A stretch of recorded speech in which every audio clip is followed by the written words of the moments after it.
In this video, I'm gonna try to help you take macro photos on CMF Phone 2 Pro.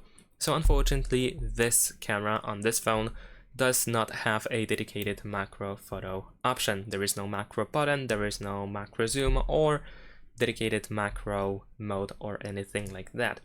However, there is a simple trick that may work for you. However, from what I've noticed, the phone has slight issues with focusing.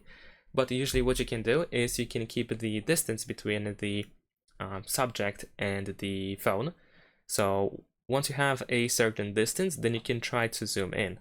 Of course, this has some negative effects because usually the quality of the zoom is not that great. And as you can see, the phone is trying to shift between different lenses and it causes some issues, but eventually it does manage to get some sort of focus.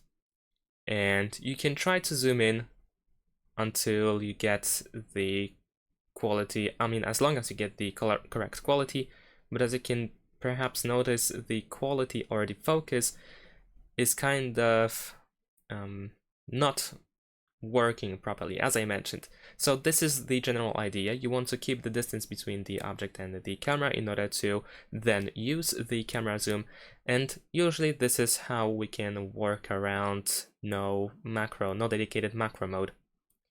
And that's pretty much it. So perhaps you will get actually more luck than me with keeping the focus on the subject, and this is how we can take macro photos, or try to take macro photos, on the CMF Phone 2 Pro. Thanks for watching, leave a like and subscribe to my channel, and see you in my next videos. Bye!